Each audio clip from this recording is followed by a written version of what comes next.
सभी को प्रणाम। और इस मंच पर जितने लोग भी अभी जुड़े हैं बहुत बहुत उनका स्वागत है।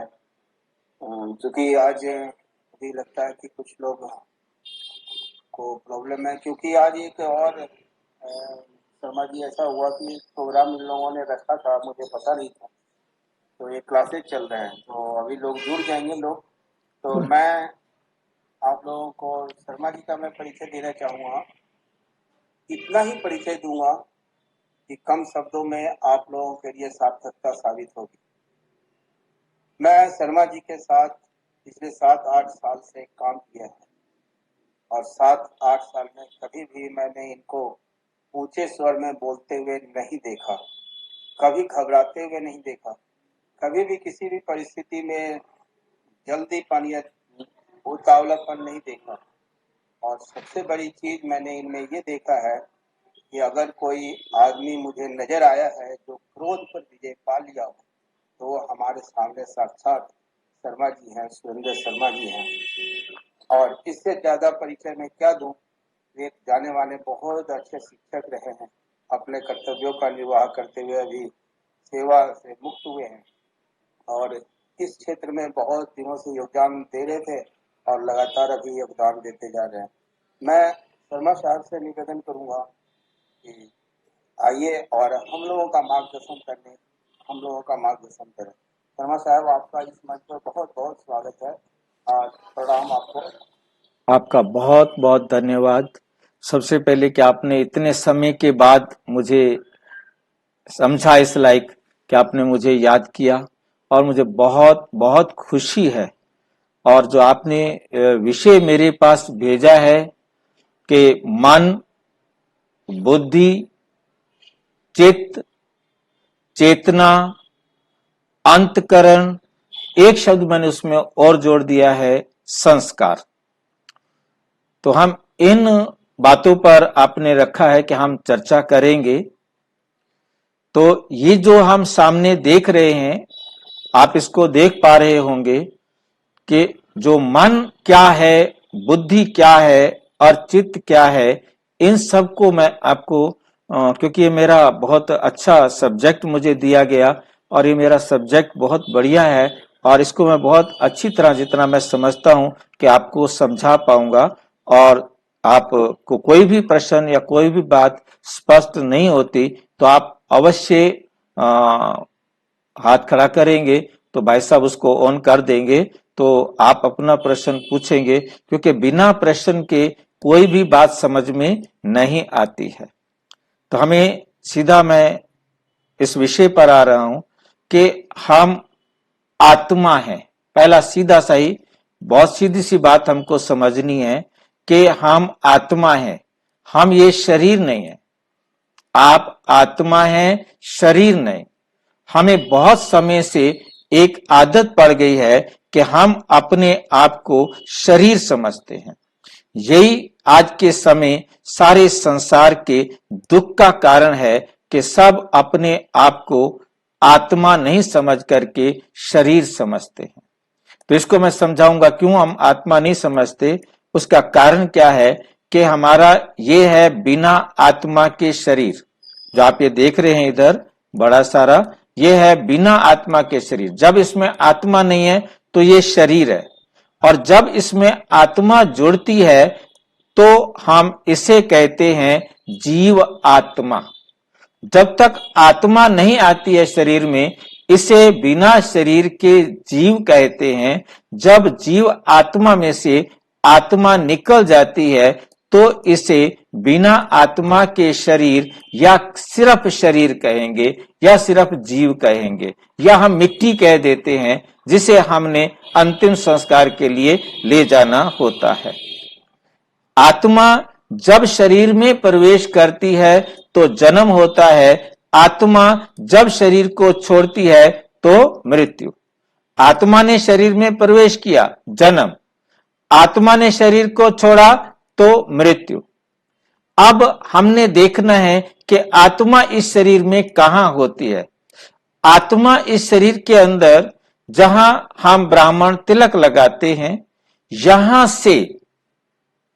से लगभग 3-4 इंच कम या ज्यादा भी हो सकता है, क्योंकि किसी का सिर बड़ा होगा, किसी का सिर छोटा होगा। यहां से लगभग 3-4 इंच अंदर जो मैं आपको शरीर के अंदर दिखा रहा हूं, ये हमारा ब्रेन है। ये ब्रेन हमारा शरीर का पार्ट है, और इस शरीर के पार्ट में ये जो हमारी रीढ़ की हड्डी है, आप देख रहे हैं नीचे जो है ना रीढ़ की हड्डी है, और इस रीढ़ की हड्डी के ऊपर ये हमारी खोपड़ी जो है ना रुकी हुई है। जहां रीढ़ की हड्डी आकर इस खोपड़ी को रोकती है, वहां इस रीढ़ की हड्डी में से एक तंत्रिकाओं का गुच्छ निकलता है जो इस ब्रेन के साथ जुड़ता है।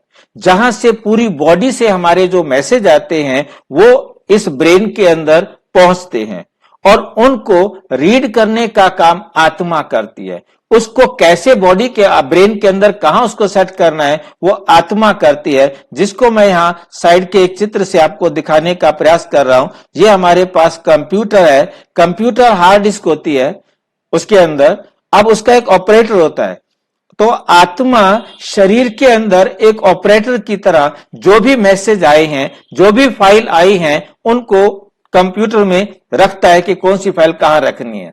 ये काम ऑपरेटर का है। तो आत्मा जो है अपने शरीर के अंदर जो भी मैसेज आते हैं उनको अपने ब्रेन में स्टोर करती है अपने तरीके से, ताकि कब मुझे जरूरत पड़े तो मैं उसको प्रयोग कर सकूं। तो ये है हमारा आत्मा का पार्ट। तो अब हमारे पास आता है कि आत्मा बहुत ही सूक्ष्म, जिसे कहा गया सूक्ष्म अति सूक्ष्म ज्योति है। आत्मा एक लाइट है, एक ज्योति है, और सूक्ष्म अति सूक्ष्म है। और किसी भी चीज का सूक्ष्म रूप जो होता है वो उसका लाइट का जो सूक्ष्म रूप होता है वो एक पॉइंट होता है, एक बिंदु होता है। और बिंदु की जो परिभाषा है वह है which has no length, no breadth, no height. एक ऐसा चिन्ह जिसकी लंबाई, चौड़ाई, ऊंचाई ना हो, उससे कहा जाता है बिंदु। और अब हम आत्मा हैं एक ज्योति बिंदु। आत्मा भी ज्योति और परमात्मा भी ज्योति। तो इसी प्रकार से स्वामी दयानंद जी ने 108 ओम के पर्यायवाची शब्द दिए, उसमें से मैंने एक ही शब्द यहां पर लिया है कि उन्होंने आत्मा को ज्योति भी स्वीकार किया है। तो ज्योति के जो है ना, ज्योति का सूक्ष्म रूप क्या हो गया? एक ऐसा पॉइंट, एक ऐसा चिन्ह जिसे हम इन आंखों से देखना चाहें तो नहीं देख सकते, दुनिया के किसी सूक्ष्मदर्शी यंत्र से भी देखना चाहें तो नहीं देख सकते। सूर्य की प्रकाश की एक किरण को साइंस ने नाप लिया, उसका नाम फोटोन दे दिया, उसकी स्पीड को भी नाप लिया। तो हम आत्मा उससे भी सूक्ष्म है कि हमारे को आज तक, हम आत्मा को ये साइंस का कोई भी साधन नाप नहीं सका। तो आत्मा सूक्ष्म अति सूक्ष्म ज्योति बिंदु है। अब इस सूक्ष्म अति सूक्ष्म ज्योति बिंदु आत्मा को हम कंपेयर करेंगे, समझने का प्रयास करेंगे। एक शब्द हमने सुना, एटम। साइंस के अंदर किसी भी एलिमेंट को हम जब छोटा करते हैं, तोड़ते जाते हैं, जब उसके टुकड़े नहीं कर सकते तब हम उसका नाम रखते हैं एटम। एटम और आत्मा को मैं समझाने का प्रयास करूंगा कि एटम में 3 चीजें होती हैं, इलेक्ट्रॉन, न्यूट्रॉन और प्रोटॉन। इलेक्ट्रॉन, न्यूट्रॉन और प्रोटॉन। और जो इलेक्ट्रॉन होता है वो एटम की आउटर लेयर होती है, जो आप रिंग देख रहे हैं इसके चारों तरफ, ये जो आउटर लेयर है इसको कहा जाता है इलेक्ट्रॉन। और अंदर जो होते हैं दो, जो रेड बॉल और व्हाइट ब्लू बॉल के अंदर रूप में दिखाया है, ये है हमारे न्यूट्रॉन और प्रोटॉन। इस आउटर लेयर का काम क्या है कि ये अंदर के दोनों का कंट्रोल रखती है, दोनों को एक सुरक्षा कवच का काम करती है। और जब भी संपर्क में आएगा तो आउटर लेयर ही संपर्क में आएगी। तो इसे, इलेक्ट्रॉन को मैंने मन का नाम दिया है, न्यूट्रॉन को मैंने बुद्धि का नाम दिया है, और संस्कार को मैंने, प्रोटॉन को मैंने संस्कार का नाम दिया है। ये 3 चीजें आत्मा में भी हैं और एटम में भी हैं। अब हम समझ पाएंगे अच्छी तरह से कि एक आत्मा के अंदर 3 चीजें हैं। जो अब हमें, जो आप ये सुन रहे हैं, ये मेरी पर्सनल नॉलेज नहीं है, ये मेरा व्यक्तिगत ज्ञान नहीं है, ये स्वयं परम पिता परमात्मा ने परम धाम से आके समझाया कि आत्मा में तीन चीजें हैं, एक है मन, एक है बुद्धि और एक है संस्कार। मन का काम क्या है, हम एक एक का काम बहुत ध्यान से समझने का प्रयास करेंगे।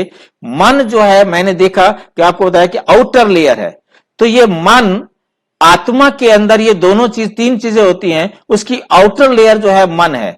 जब ये आउटर लेयर जो मन है, वो जब ब्रेन के अंदर यहां पर ओपन होगी, आत्मा यहां होगी, तो उसकी आउटर लेयर ही बॉडी के संपर्क में आएगी।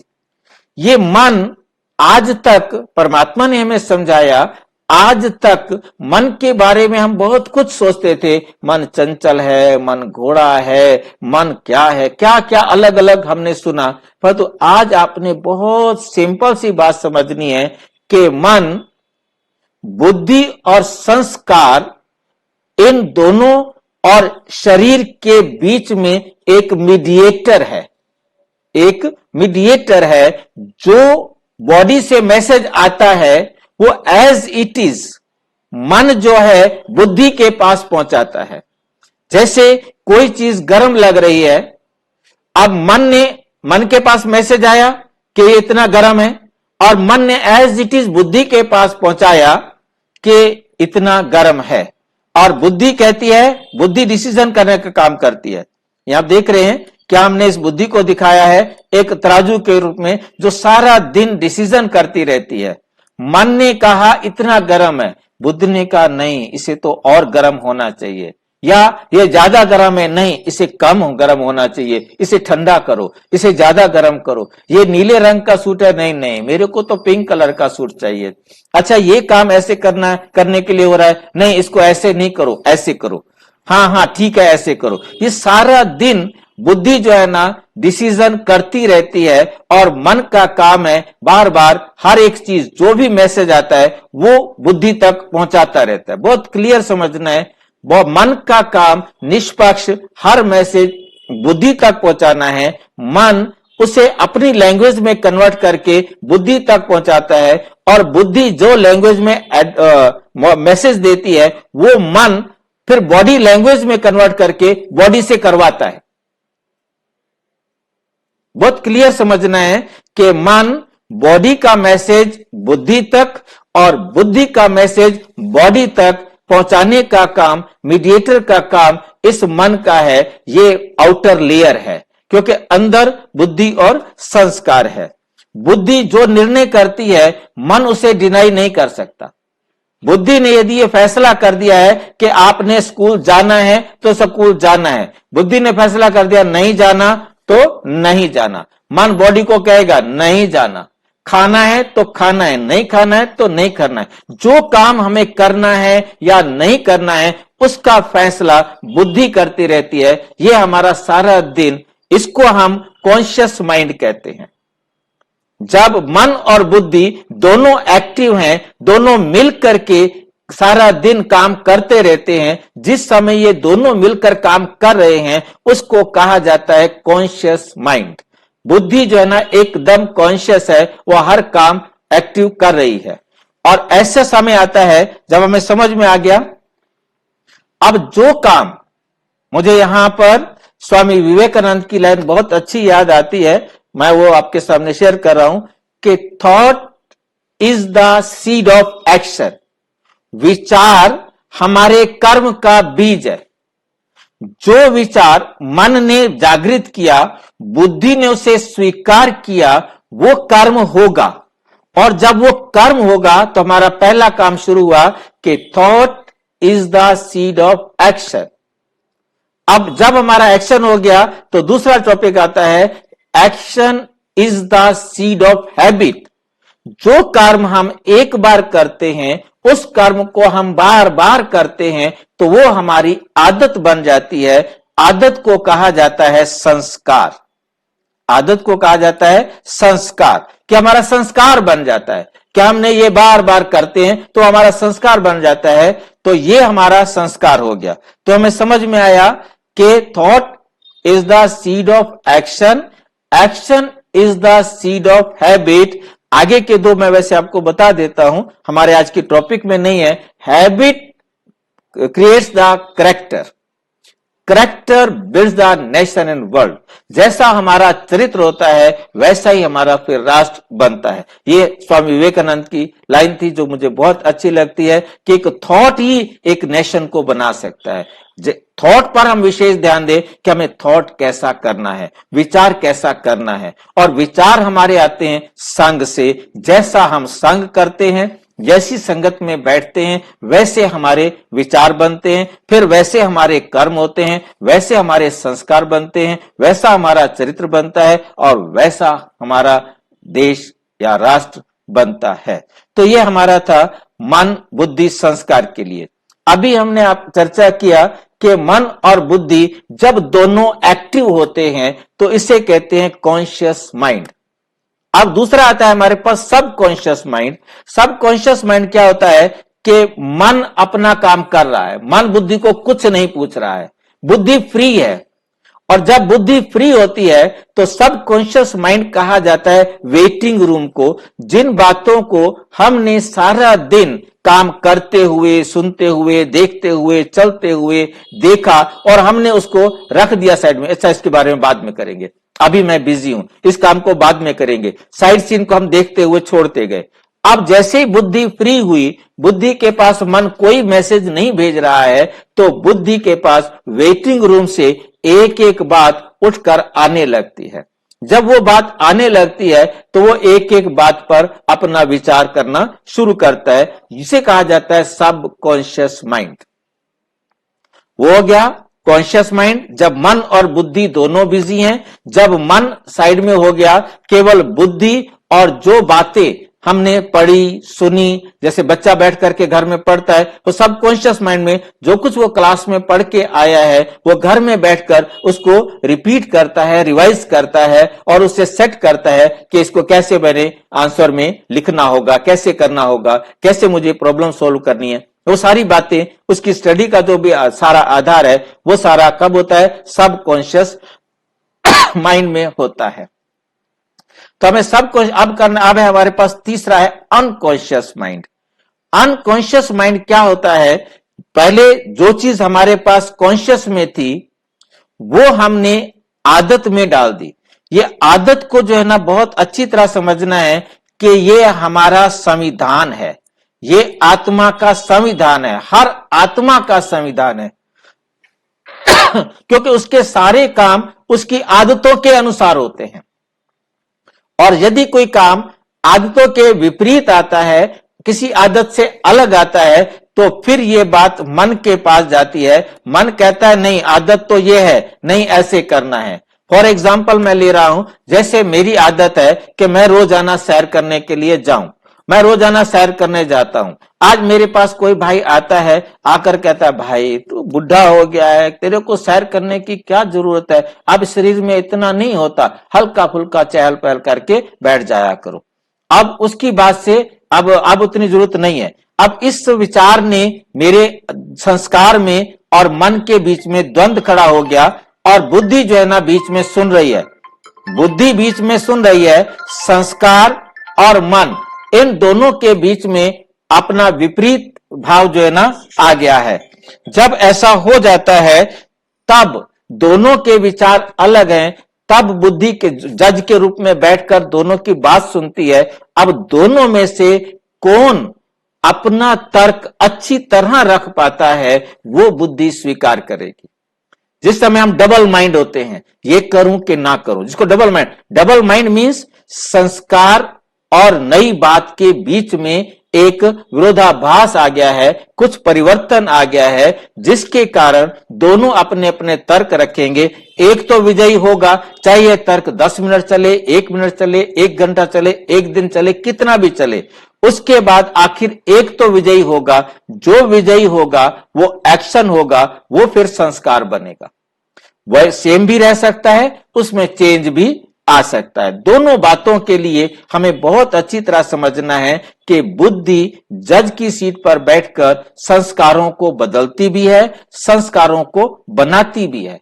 संस्कार परिवर्तन करना और बदलना, ये दोनों काम बुद्धि के हैं, बनाना भी और उनमें चेंज करना भी। और जब संस्कार बन जाते हैं, संस्कार जितने पक्के हो जाते हैं, अब मन उनको ऑटोमेटिक करता जाता है।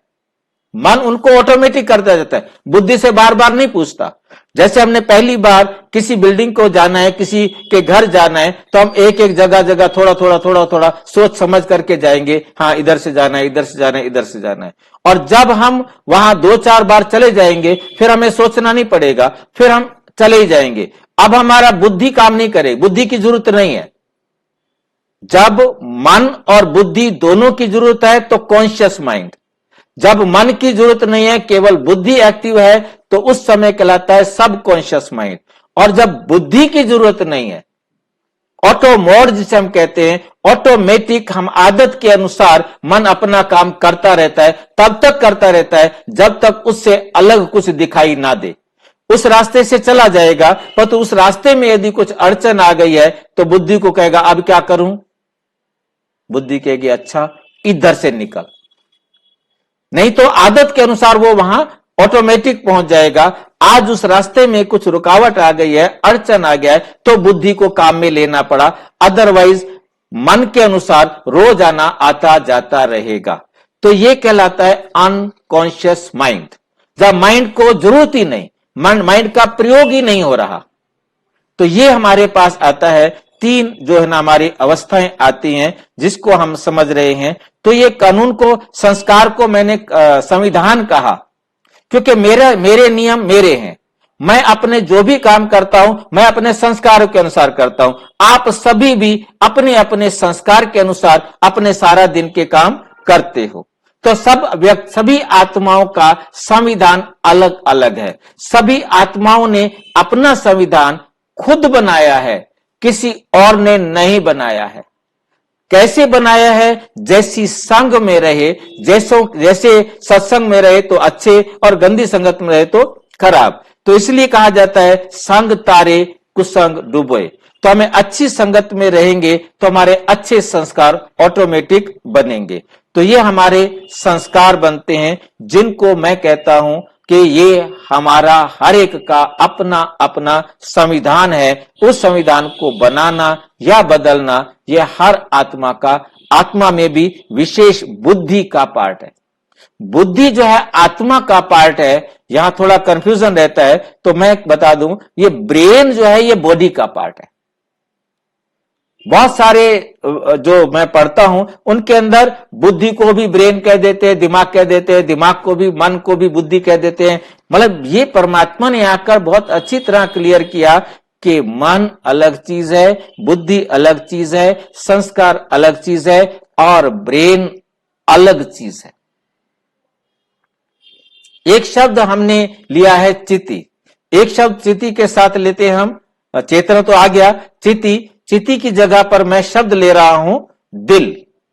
हम बच्चों को कहते हैं बच्चे दिल से पढ़ो, दिल से काम करो, जो दिल से करते हैं उसमें सफलता मिलती है। ये दिल क्या होता है, ये भी बहुत वंडरफुल पार्ट है, बहुत वंडरफुल चीज है। इस बात को बहुत अच्छी तरह से समझना है।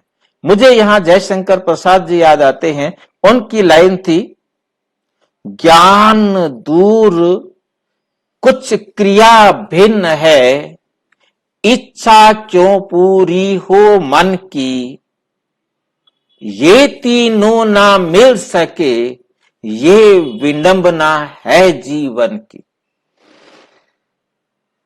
ज्ञान दूर, मैं ज्ञान कुछ और ले रहा हूं, पढ़ मैं कुछ और रहा हूं, क्रिया भिन्न, ज्ञान दूर कुछ क्रिया भिन्न है, मैं कर कुछ और रहा हूं, इच्छा क्यों पूरी हो मन की, मन में इच्छा कुछ और है, मन में मेरी इच्छा कुछ और है, कर मैं कुछ और रहा हूं, और ज्ञान मैं कुछ और ले रहा हूं। ये तीनों अलग अलग हैं, ये तीनों ना मिल सके, यही विडंबना है जीवन की।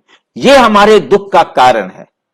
आज हम इन तीनों को बहुत ध्यान से समझेंगे तो हम इसको, दिल को भी समझ सकेंगे। जहां मन, बुद्धि और संस्कार एक हो जाते हैं उसे कहा जाता है दिल। मन, बुद्धि और संस्कार तीनों एक मत हो जाएं, उसे कहा जाता है दिल। इसके लिए मैं एक एग्जांपल दूंगा जिससे आपको बहुत सहज रीति से समझ सकेंगे। एक विद्यार्थी है, उसकी आदत है रोजाना शाम को वो क्रिकेट खेलने के लिए जाता है, और दूसरा, अब उसको एक और फ्रेंड है, उसने कहा है कि भाई आज हम फिल्म देखने चलेंगे। तीसरा, उसके पास है कि कल मेरा एग्जाम है। अब वो एग्जाम की तैयारी करनी है, ये बुद्धि का काम हो गया। संस्कार के अनुसार उसे क्रिकेट का मैच खेलने जाना है और उसे फिल्म देखने के लिए निमंत्रण मिला है। मन ने कहा है कि भी फिल्म देखने का मौका मिला है, आज फ्री में मिल रही है टिकट, आज वहां फिल्म देखने चले। अब पेरेंट्स कहते हैं कि बच्चे तुम जाके पढ़ो बैठ करके, नो मैच नो फिल्म। अब वो बच्चा पढ़ेगा, उसका दिमाग पढ़ाई में नहीं लगेगा, क्योंकि मन कुछ कह रहा है, संस्कार कुछ कह रहा है, बुद्धि कुछ कह रही है, और उधर आदेश मिला है कि तुम क्या करो, पढ़ो। तो अब जब इस प्रकार की सिचुएशन आ जाती है, अब उसमें बैठ करके पढ़ना पड़ रहा है, अब वो पढ़े कि क्या करे, अब उसका काम नहीं चलेगा।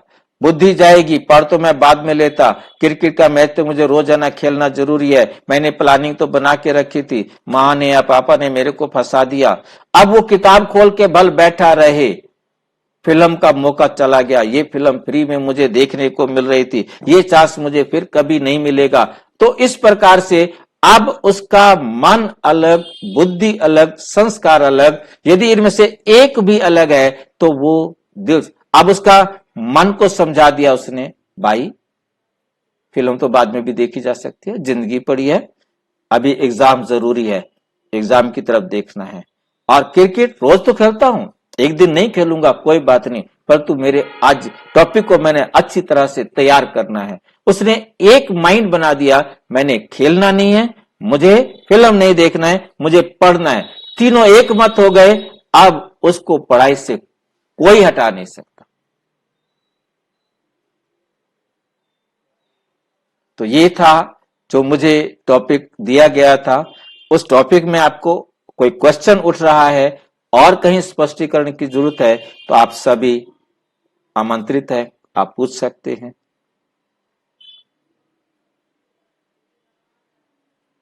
जी भाई साहब प्रणाम। प्रणाम भाई जी। हाँ, तो आपने जैसे बताया और बड़ा अच्छा, मतलब काफी हद तक जो है चीजें समझ में आई। हाँ जी। तो ये जो बताया मन, बुद्धि और संस्कार, ये तीनों आत्मा के पार्ट हैं, हाँ जैसा जी, कि आप बता रहे हैं। हाँ जी, हाँ जी। अच्छा अच्छा। तो ये एक बात समझ नहीं आ रही कि आत्मा जो बताया गया, आप भी बता रहे हैं आत्मा निर्लिप्त है, अजर है, अमर है, सब कुछ है, और उसमें किसी भाव और संभावना की जो है कुछ गुंजाइश नहीं रहती है। तो कई आदमी बुद्धिहीन बोले जाते हैं, कोई मन से विलीन है, इस तरीके से ये समस्याएं कैसे खड़ी हो जाती हैं? बहुत अच्छा प्रश्न है आपका। अब यहां पर हमें समझना, ये आपको आत्मा के बारे में समझ में आया कि आत्मा का ब्रीफ। अब आत्मा का आप कोर जरा और हम डीप जाएंगे आत्मा को। आत्मा के बारे में हमने इतना तो चर्चा किया कि सूक्ष्म, अति सूक्ष्म है। अब अगली बात हमें समझनी है कि आत्मा यूनिक है। मैं आत्मा यूनिक हूं, आप आत्मा यूनिक है। जितने भी आप देख रहे हैं सभी आत्माएं यूनिक है। एक आत्मा नहीं मिल सकती दूसरी आत्मा से। क्यों? पहला कारण कि हर एक का संविधान अलग अलग है। हर एक का संविधान अलग है, किसी का संविधान किसी दूसरे से नहीं मिलता। उस आत्मा के आधार पर यह हमारा बना हुआ है शरीर, क्योंकि इस शरीर की रचयिता स्वयं आत्मा है।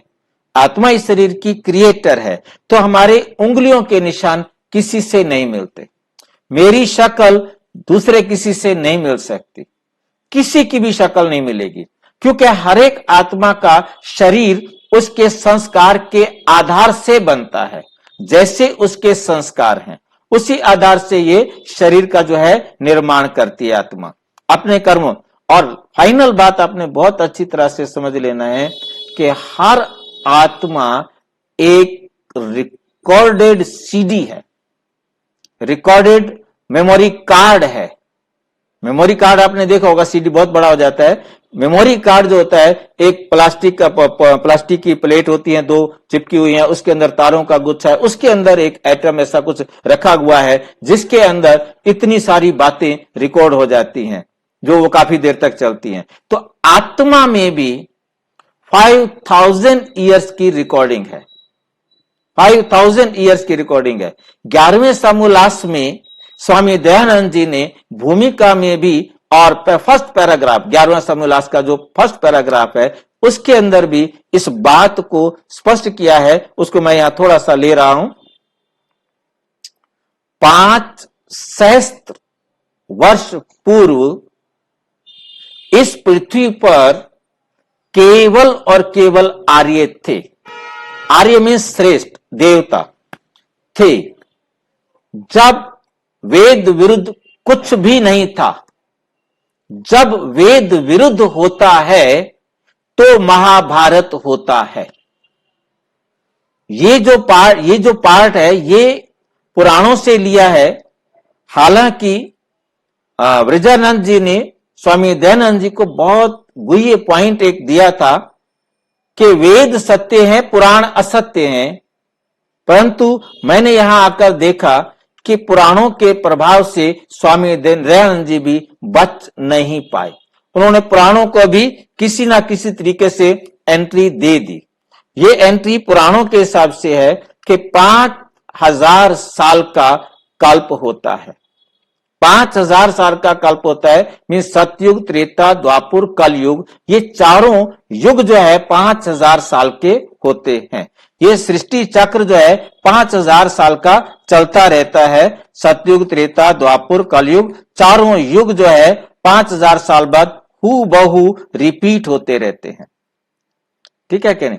अब इसके अंदर स्वामी दयानंद जी ने एक और बहुत बड़ी जो है ना 8वां समोल्लास बहुत अच्छा है, उसके अंदर बहुत सारे प्रश्न भाई स्वामी दयानंद जी से पूछे गए कि सृष्टि के आदि में क्या था, कैसे कैसे कैसे। उसके अंदर भी उन्होंने बताया, उनसे प्रश्न पूछा गया कि परमात्मा सृष्टि एक जैसी रचता है कि हू बहु रचता है। तो स्वामी दयानंद जी ने स्पष्ट किया कि सृष्टि जो है ना परमात्मा हू बहु रचते हैं, जिसके लिए मेरे पास उसका मंत्र भी है। मैं आपको मंत्र दिखाता हूं, उसको पढ़ के सुना देता हूं। ये है स्वामी दयानंद जी के ऋग्वेद से, मैंने ये ऋग्वेद का मंत्र है 10वां और सूक्त है 190, मंडल है 3। ठीक है नी? इसको मैं हिंदी ही पढ़ के सुना देता हूं आपको, शायद वहां आपको पढ़ने में शायद छोटे में ना दिखाई दे। परमेश्वर जैसे पूर्व कल्प में सूर्य, चंद्र, विद्युत, पृथ्वी, अंतरिक्ष बनाए थे, आदि बनाता था, वैसे ही अब बनाए हैं, आगे भी वैसे ही बनाएगा। इसलिए परमेश्वर का काम बिना भूल चूक के होने कारण सदा एक से हुआ करते हैं। जो अल्पज्ञ हैं, जिसका ज्ञान वृद्धि क्षय को प्राप्त होता है, उनके ही गलती होती है। मिस्टेक किसमें होगी?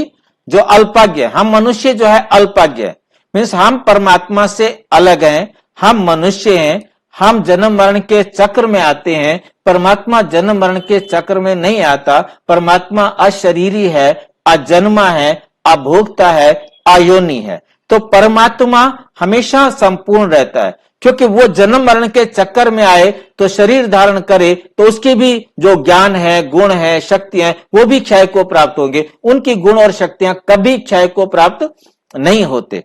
तो आप परमपिता परमात्मा आकर स्वयं हमें समझाते, बच्चे हर आत्मा में 5000 साल की रिकॉर्डिंग है, और वो 5000 साल की रिकॉर्डिंग हू बहु रिपीट होती है, हू बहु रिपीट होती है। इसके लिए जो आपने प्रश्न किया, ये बात है नंबर 1 बात कि हर आत्मा में 5000 साल की रिकॉर्डिंग है, और हर आत्मा जो है बैठ करके सारे इस खेल को बनाती है। सभी आत्माओं ने अपना पार्ट खुद लिखा है। परमात्मा कहते हैं मैं तुम्हारा भाग्य नहीं लिखता हूं। स्वामी दयानंद जी ने भी 3 चीजें बताई सृष्टि की रचना के लिए। उन्होंने कहा आत्मा, परमात्मा और प्रकृति, इन तीनों ने इस सृष्टि को रचा है। अब परम पिता परमात्मा ने आके समझाया, बच्चे आत्मा जो है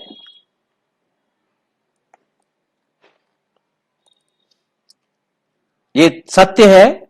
मैं तीसरा सत्य आपको बता रहा हूं। इसमें क्या है कि परम आत्मा, परम जमा आत्मा वो एक है।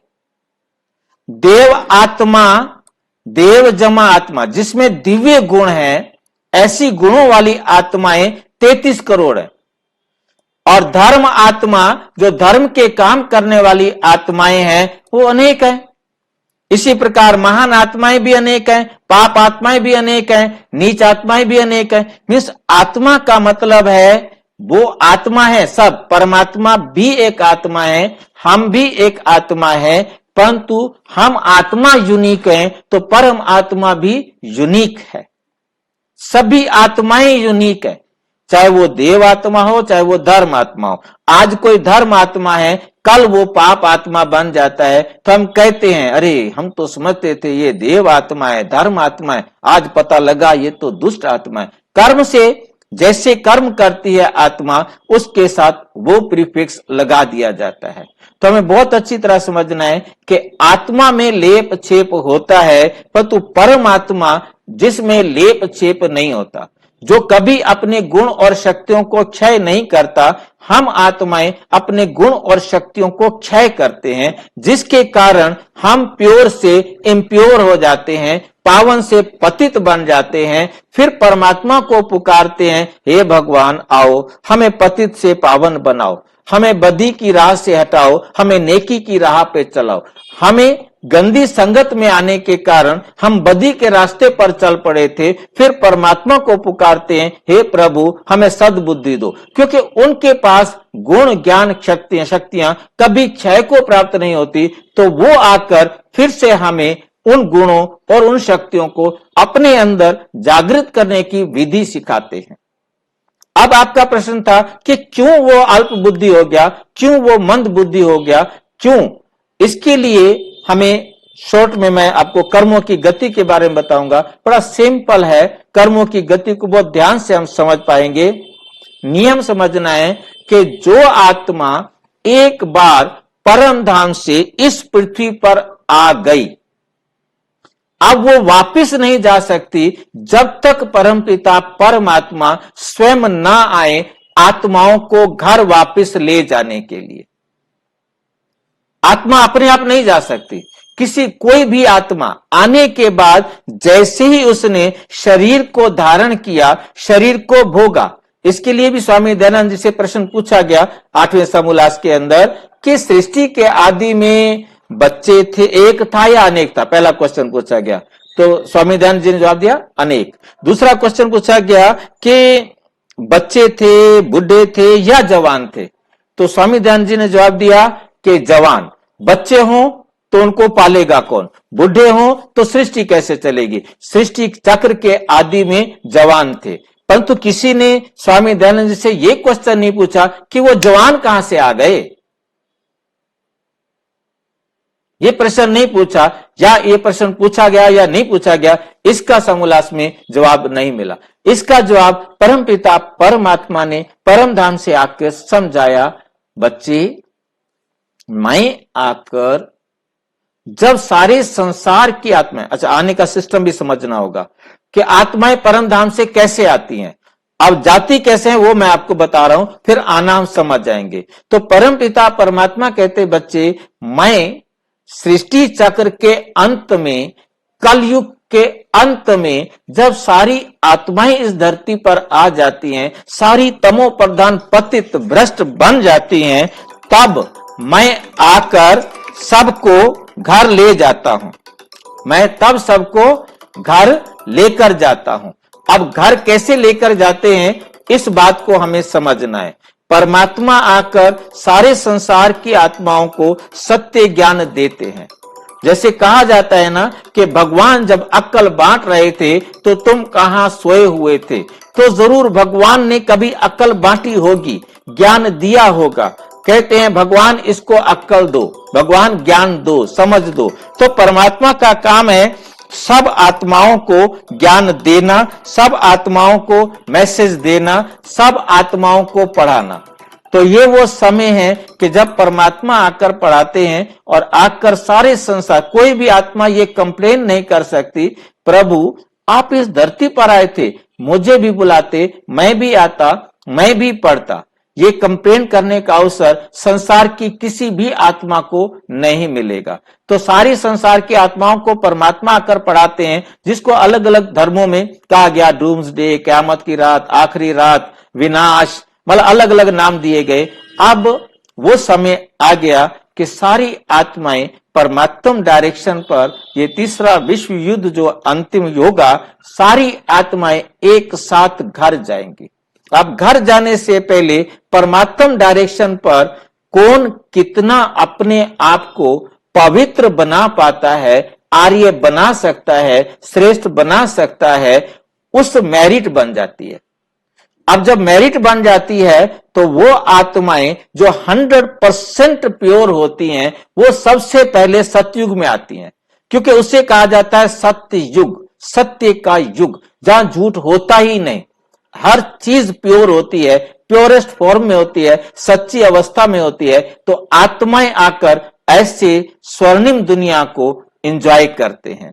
जब वो आकर इस स्वर्णिम दुनिया को एंजॉय करते हैं तो धीरे धीरे क्या होता है कि उनकी शक्तियां, उनके गुण क्षय को प्राप्त होते हैं। जैसे ही उनके गुण क्षय को प्राप्त होते हैं तो उनके अंदर गिरावट आना शुरू हो जाती है। जैसे बैटरी हमारी डाउन होती है तो हमारे अंदर भी कमियां आना शुरू हो जाती हैं, और धीरे धीरे जब उसमें 25% गिरावट आती है तो सतयुग खत्म हो जाता है। आत्मा, अच्छा, उसके बाद पहले आएंगी 100% पवित्र आत्माएं, फिर धरती थोड़ी कमजोर हुई है तो 99 वाली, 98 वाली, 90 वाली, 95 वाली, 80 वाली, 75 वाली आत्माएं त्रेता के सतयुग के अंत तक आ जाती हैं। उसके बाद उनसे कम, त्रेता से 75, 70, 65, 60, 50 से जिनके ज्यादा नंबर थे वो त्रेता के अंत तक आ जाते हैं, और जो उनसे कम नंबर लेते हैं वो द्वापुर के अंत तक आ जाते हैं। जो 25 से भी कम नंबर लेते हैं वो कलयुग के अंत तक आ जाते हैं। और सारी आत्माएं जब इस पृथ्वी पर आ जाती हैं तो परमपिता परमात्मा आकर सबको पढ़ाते हैं। कहते हैं मैं सबको पढ़ाऊंगा, मैं 1 को, 2 को, 10 को, 20 को नहीं, मेरे लिए सारे धर्म की आत्माएं मेरे बच्चे हैं, मैंने सबको पढ़ाना है। तो परमात्मा आकर सबको ज्ञान देते हैं और सबको वापस घर ले जाते हैं। अब आत्मा चाहे यहां आए, चाहे यहां आए, चाहे यहां आए, चाहे द्वापुर में आए, चाहे कलयुग में आए, परंतु आने के बाद वापस जाने का नियम नहीं है। उसने यहीं एक शरीर छोड़ना है, दूसरा लेना है, दूसरा छोड़ना है, तीसरा लेना है, तीसरा छोड़ना है, चौथा लेना है। इसी प्रकार आत्मा यहीं पर अपने शरीर को बदलती रहती है, बदलती रहती है। इसलिए कहा जाता है आत्मा शरीर रूपी वस्त्र बदलती रहती है। इसको परम धाम जाने की जरूरत नहीं है, जाएगी तब जब।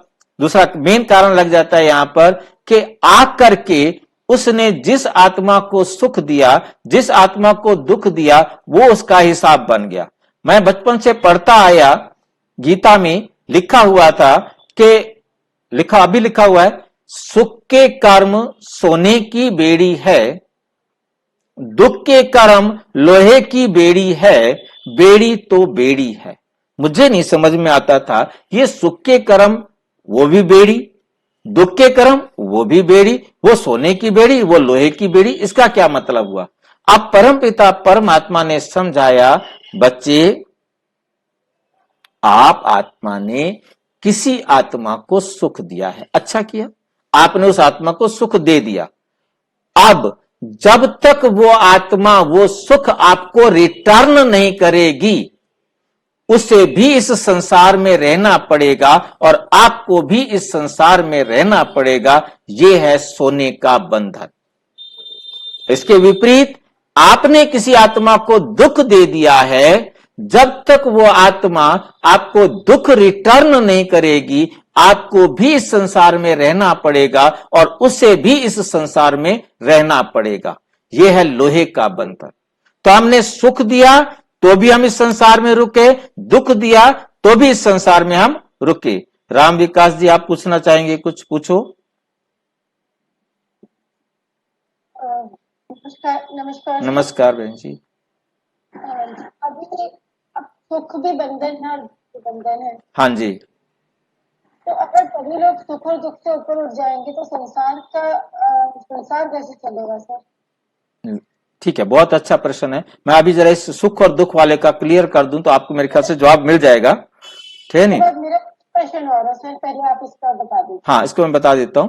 तो इसको मैं इतना पहली बात हमें समझ में आ गया, सुख और दुख, क्योंकि हमें घर जाने, मुक्ति का मतलब समझेंगे हम। मुक्ति का मतलब है इस संसार में आने के बाद मैंने जिसको सुख दिया है, दुख दिया है, वो हिसाब बराबर होगा, तब मुझे मुक्ति मिलेगी, दूसरे को भी मुक्ति मिलेगी। परमात्मा कहते मैं आकर सारे संसार की आत्माओं का ये जो कार्मिक अकाउंट बना है सुख व दुख का, उससे मैं सबको मुक्ति दिलाने की विधि सिखाता हूं, जिससे सब अपना हिसाब किताब एक ही सेकंड में बराबर करते हैं और वापस घर चलते हैं। क्योंकि मैं आकर वो विधि सिखाता हूं, मैं ही आकर समझाता हूं कि अब तुम्हारा कैसे हिसाब किताब बराबर होना है और हमको घर जाना है। ये मुक्ति है। और जैसे स्वामी दयानंद जी की बात का, ऋग्वेद के मंत्र का मैंने एग्जांपल किया कि हु बहु रिपीट होना है, तो फिर वही नाटक जो आत्मा, नाटक किसने बनाया? आत्मा। स्वामी दयानंद जी ने कहा आत्मा, परमात्मा और प्रकृति। परंतु परमपिता परमात्मा ने आके समझाया परम आत्मा भी एक आत्मा है, परंतु वो यूनिक है, वो कभी भोगता नहीं, वो कभी यूज नहीं होता, वो कभी कमजोर नहीं होता। तो आत्मा ही हो गई वो। सभी आत्माओं ने, प्रकृति ने और समय की बेल्ट पर यह नाटक बना है। क्यों? कोई भी नाटक बिना समय के नहीं हो सकता, समय भी उसके अंदर होना जरूरी है। तो तीनों चीजों से मिलकर, सभी आत्माओं ने मिलकर, परमात्मा ने मिलकर, प्रकृति ने मिलकर इस नाटक को बनाया है, किसी एक ने नहीं। परमात्मा कहते यदि मैं बनाऊं तो फिर मुझे बताना पड़ेगा मैंने कब बनाया, मैंने कब बनाया। इसके लिए मैं भाई साहब आपको मैं 1 मिनट रोक रहा हूं, इस टॉपिक को मैं क्लियर कर दूं। मैं आपको इस बात को समझाने के लिए सत्य की परिभाषा दे दूं मैं आपको, तो आप इसको समझ पाएंगे अच्छी तरह से। मैं जो आपके साथ बात कर रहा हूं सत्य की पहले परिभाषा, कि गॉड इज ट्रुथ कहा जाता है, परमात्मा सत्य कहा जाता है, तो सत्य की परिभाषा क्या है उसके आधार पर हम इसको चेक करेंगे। सत्य की परिभाषा है जो था, है और रहेगा, जो अनादि और अनंत है, जो अनादि है और जो अनंत है, जो शाश्वत है या सनातन है, जिसका आरंभ और अंत नहीं, वो सत्य है। अब जब हमें यह पता लग गया तो हमें असत्य के बारे में भी पता होना चाहिए। असत्य क्या है? जिसका आरंभ है और जिसका अंत है वो असत्य है, जिसका आरंभ और अंत है वो झूठ है। सत्य वो है जो हमेशा था, है और रहेगा, जिसका और आरंभ और अंत नहीं। दूसरा सत्य है प्रकृति। प्रकृति के अंदर हम देखेंगे, प्रकृति को हम 2 भागों में बांटते हैं। एक आध्यात्मिक दृष्टि से प्रकृति में 5 तत्व हैं, जिसे हम भगवान कहते हैं, भूमि, गगन, वायु, अग्नि और नीर। और विज्ञान के हिसाब से 118 कहते हैं, कोई 115 कहते हैं, जिसमें तरल, ठोस, लिक्विड, गैस जो भी है। तो साइंस भी इस बात को मानता है, we can't create any element, we can't destroy any element, they were, they are, they will be. और अध्यात्म कहता है कि हम किसी तत्व को नहीं बना सकते, ये तत्व हमेशा थे। पानी को ना हम बना सकते हैं, ना हम पानी को नष्ट कर सकते हैं। तो हमें यह बात समझ में आई कि प्रकृति सत्य है, समय सत्य है। समय को सत्य कैसे किया? समय हमारा पहला सत्य आता है। तो समय के लिए कहा जाता है कि समय का आरंभ नहीं, समय कब शुरू हुआ हम नहीं कह सकते। 1 अरब साल पहले, 1 खरब साल पहले कब समय शुरू हुआ था या कब समय खत्म हो जाएगा? समय कभी खत्म नहीं होता। महाभारत यदि आप में से किसी ने देखा होगा तो महाभारत में पहले एक सूत्रधार के रूप में समय आता था। वो कहता था जब ये नहीं थे तब भी मैं था और जब ये नहीं रहेंगे तब भी मैं रहूंगा, मैं समय हूं। तो समय जो है ना एकदम जो था, है और रहेगा सत्य, इन तीनों से मिलकर के बना है ये सृष्टि का चक्र। ये सृष्टि का ड्रामा जो है ये बना है इन तीनों से मिलकर। तो ये तीनों भी क्या है? सत्य हैं। तो इसका मतलब ये सृष्टि का चक्र भी सत्य है।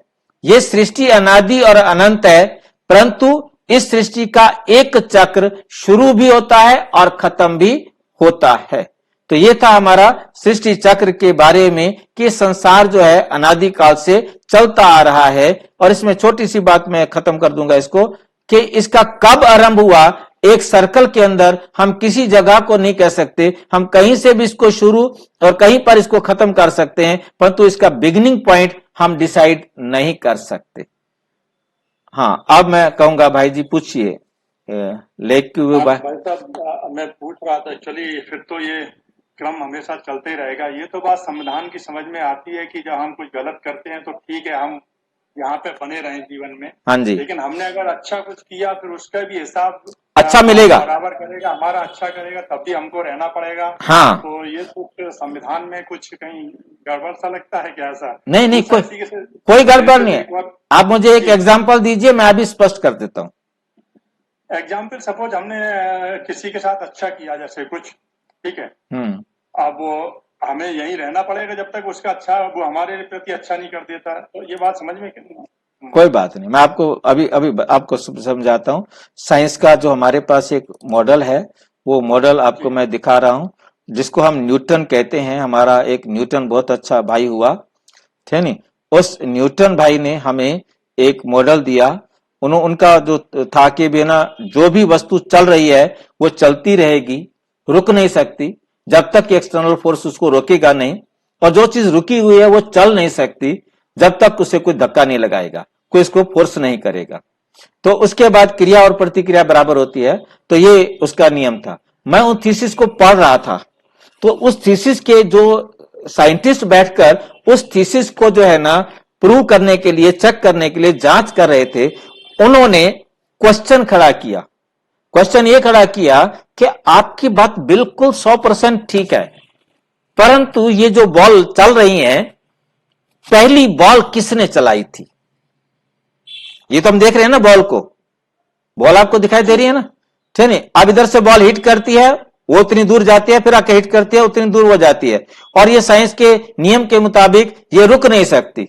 परंतु ये रुक जाएगा मॉडल, परंतु रुक नहीं सकती क्योंकि इस पर फोर्स काम कर रहा है। जब हमारी क्रिया प्रतिक्रिया पर कोई फोर्स काम नहीं कर रहा तो वो रुकेगी नहीं। तो न्यूटन से जब पूछा गया, न्यूटन के पास भी इसका जवाब नहीं था।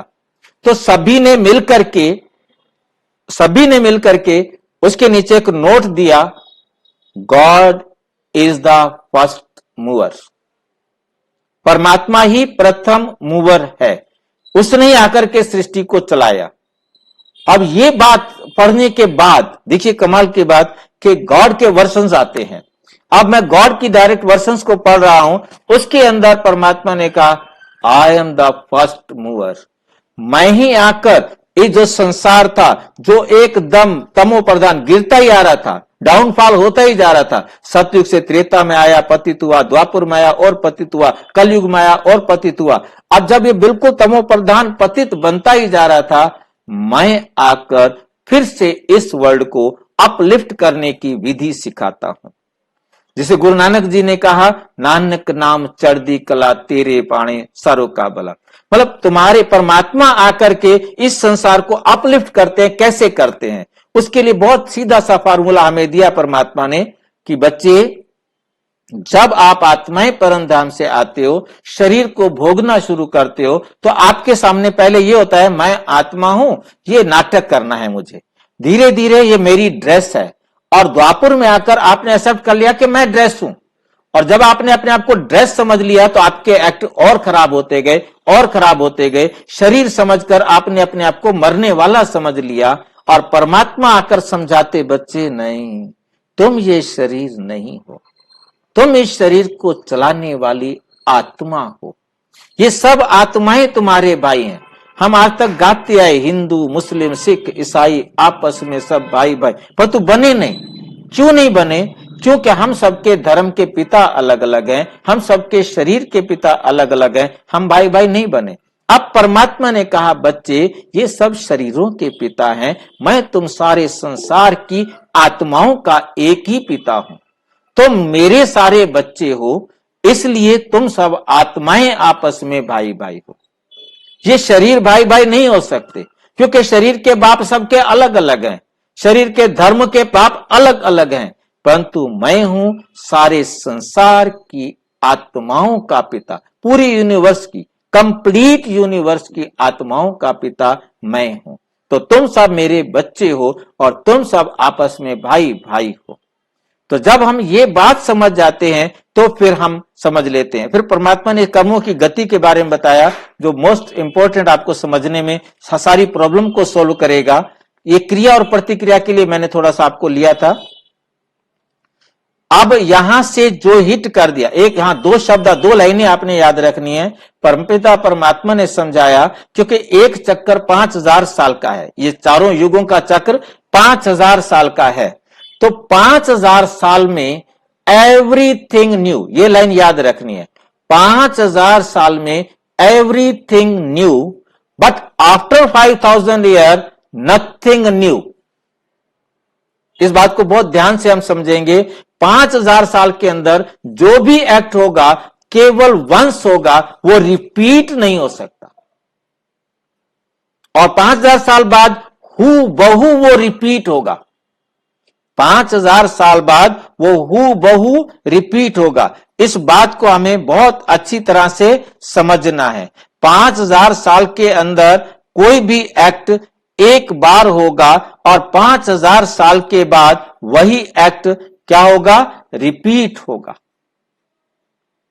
ये वर्ल्ड ड्रामा 5000 ईयर्स का है। इसको मैं एक एग्जांपल देके समझाने का प्रयास करता हूं। हमारे पास एक 3 घंटे की मूवी है भगत सिंह की फिल्म की। अब भगत सिंह को 2.5 घंटे के बाद फांसी होती है, आधा घंटा उसके बाद फिल्म चलती है, 3 घंटे की फिल्म हो गई।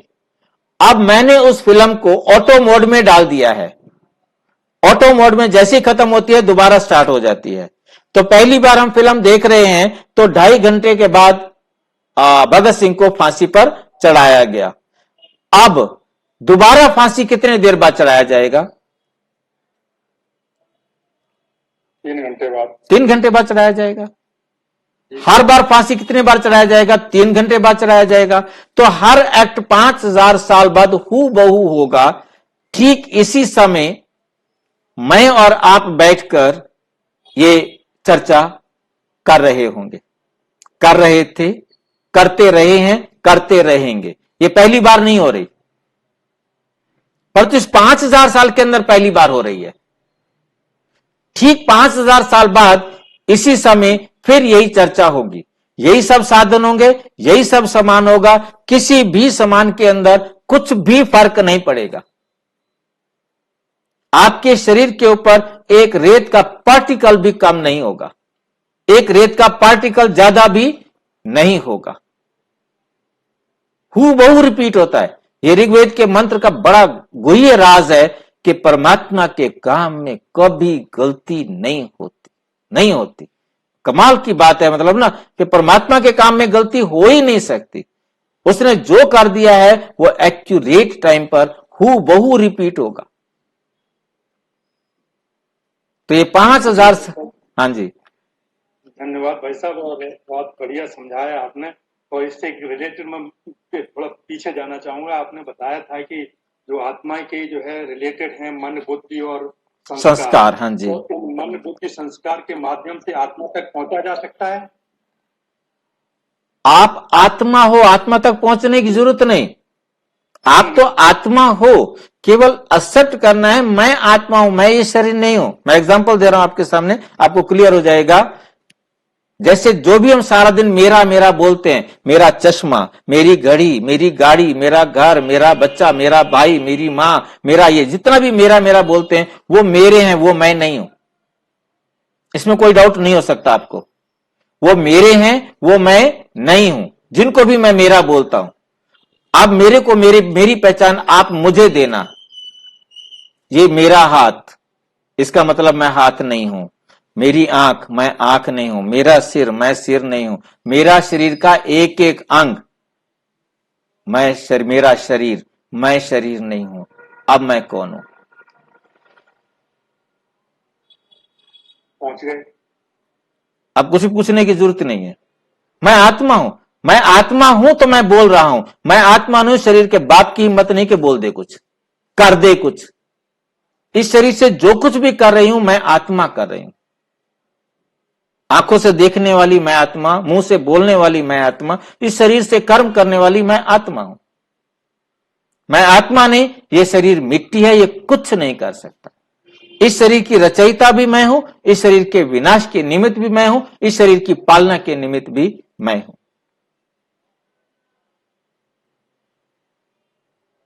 आज तक हम समझते थे शरीर की रचना माता पिता करते हैं, परंतु आज बहुत ध्यान से समझना है, शरीर की रचना माता पिता नहीं करते। माता पिता केवल धरती और किसान का रोल प्ले करते हैं।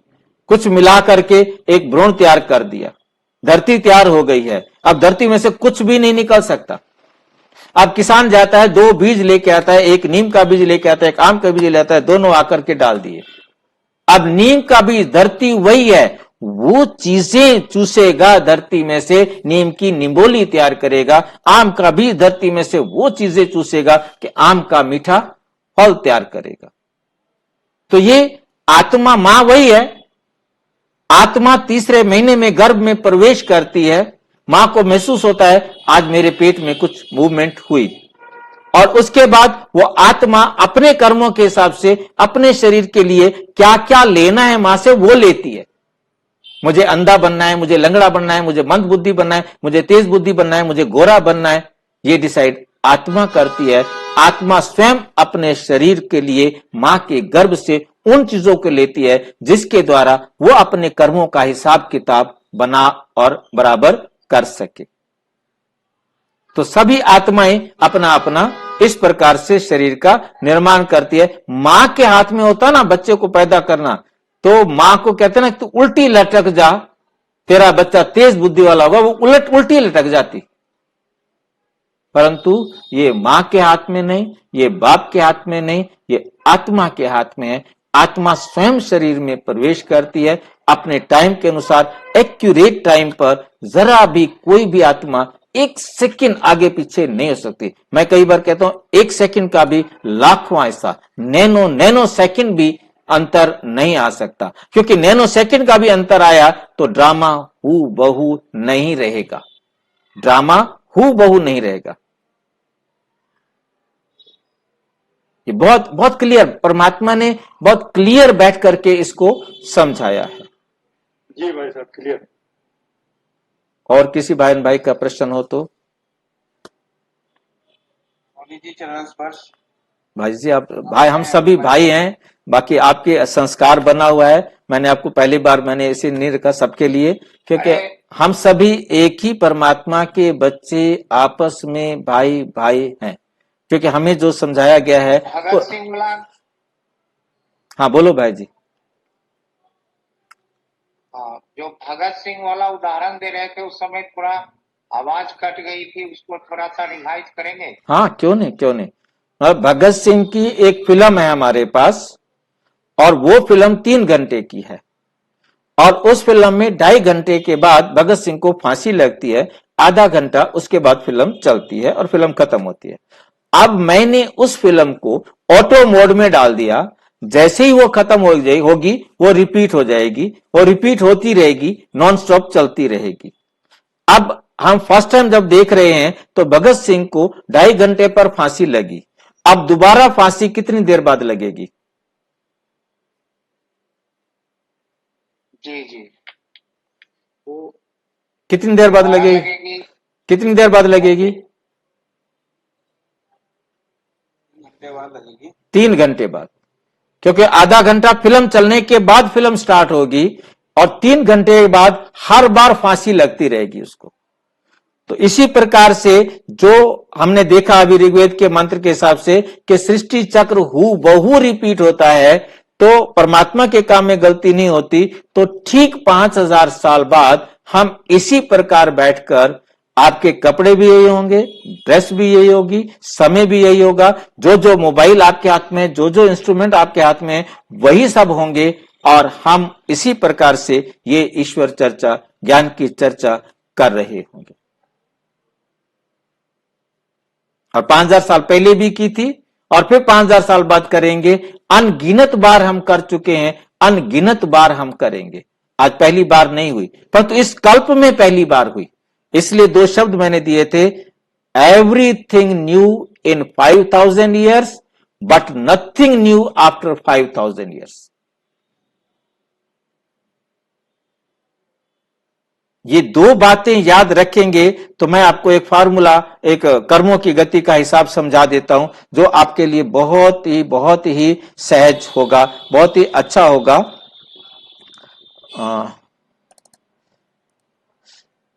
देखिए 5000 साल के अंदर, आपके साथ दो चित्र में एक साथ देख रहे हो, ठीक है ना? तो 5000 साल के अंदर कोई भी काम पहली बार होना है।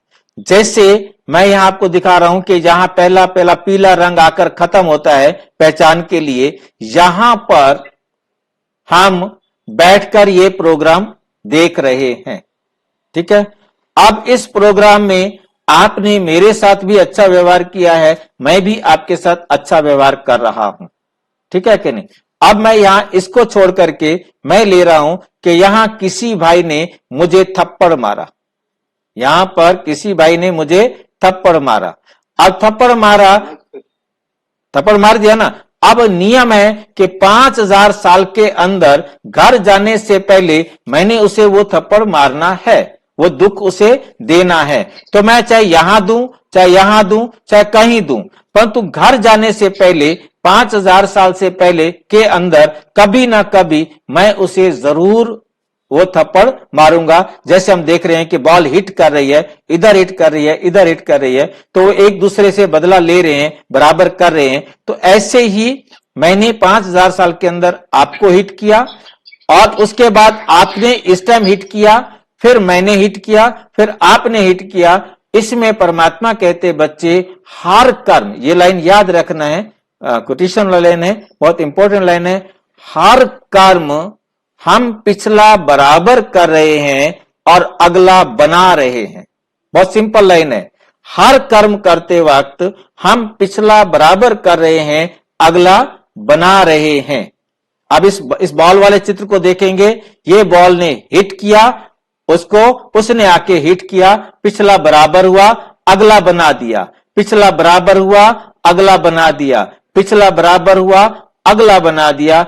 इसी प्रकार से हम अनादि काल से सुख देखकर सुख लेते आए हैं, दुख देखकर दुख लेते आए हैं, लेते रहे हैं, लेते रहेंगे। इसमें किसी भी प्रकार का ये वर्ल्ड ड्रामा रुकना नहीं है। परंतु कमाल की बात यह है कि परमात्मा जब तक ना आए, इस ड्रामा की सच्चाई को कोई मनुष्य नहीं समझा सकता। तो स्वयं परमात्मा आकर इस ड्रामा के राज को समझाते हैं और कोई मनुष्य नहीं समझा सकता।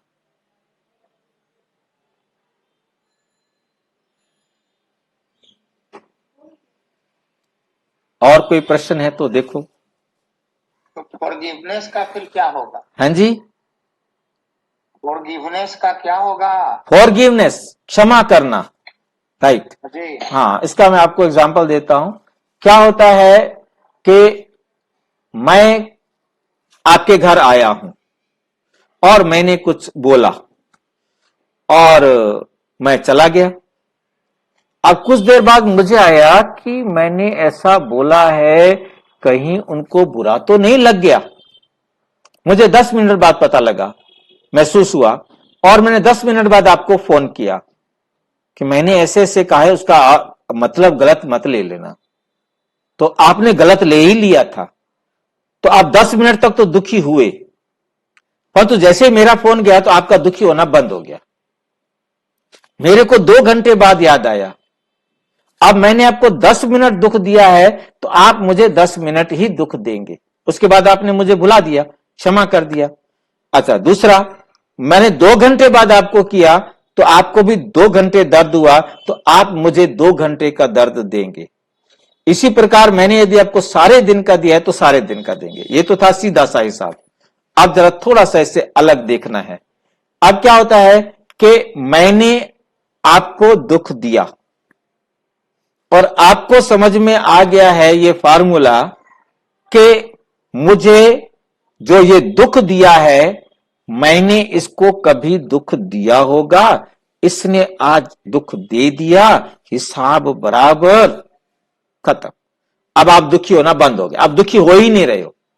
मैं दुख देके गया हूं पर तो आप दुखी हुए ही नहीं। अब इसका क्या हो गया कि आप जब मुझे वो दुख देंगे तो मैं भी दुखी नहीं हूंगा। आपने दुखी ना होकर मुझे भी दुखी होने से बचा दिया।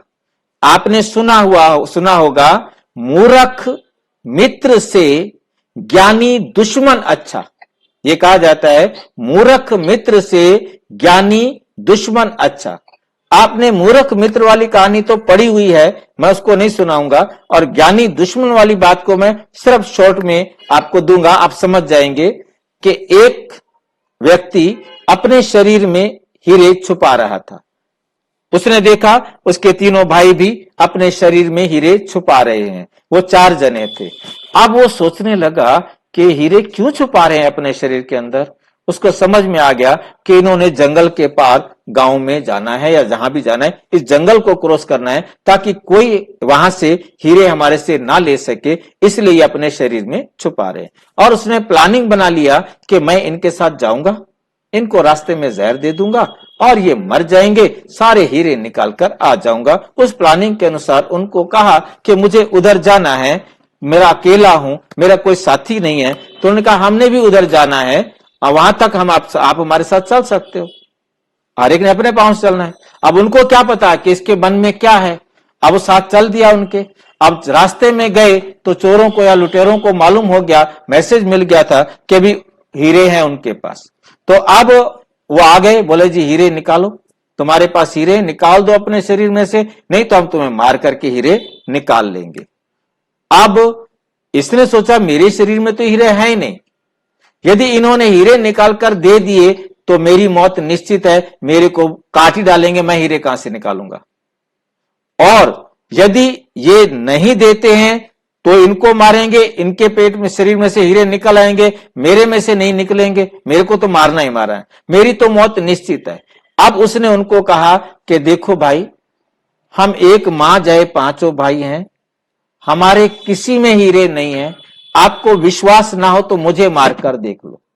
हीरे निकले तो इनको भी मार लेना, हीरे ना निकले तो इनको मेरी मां के पास भेज देना, मैं इनका बड़ा भाई हूं। अब उनको काटा गया, हीरे नहीं निकले, उनको भेज दिया गया। ज्ञानी दुश्मन अच्छा है, क्योंकि उसने देखा मेरी मौत तो है पर तो मेरी मौत से 4 बच सकते हैं। तो आप ज्ञानी रहे, आपने मुझे क्षमा कर दिया, तो आपने ना केवल अपने आप को उस सजा, मुझे सजा, अपने आप को सजा से बचाया, मुझे भी सजा से बचा दिया। इसलिए कहा जाता है ज्ञानी दुश्मन अच्छा है अज्ञानी मित्र से। ठीक है, निरपेक्ष है जबकि ईश्वर निरपेक्ष। ईश्वर, आपकी अगली बात समझ में नहीं आई भाई जी। हाँ, आपकी आवाज नहीं आ रही है। मेरी आवाज नहीं आ रही? नहीं, आपकी आ रही है। अच्छा स्वामी अच्छा, जी की आवाज नहीं आ हाँ वही मैं कह रहा हूँ, स्वामी जी की आवाज नहीं है। हरिओम हरिओम हरिओम। हरिओम। जो आपने कहा हाँ जी, वह समय सापेक्ष है, राइट, जबकि ईश्वर निरपेक्ष है। बिल्कुल ठीक है। ईश्वर समय के पार है, तो 5000 वर्ष और 4000 वर्ष की समय सीमा जो भी है वह सापेक्षता की सीमा है। बिल्कुल ठीक है। जी, परमात्मा जो है वो इस समय की सीमा में नहीं आते।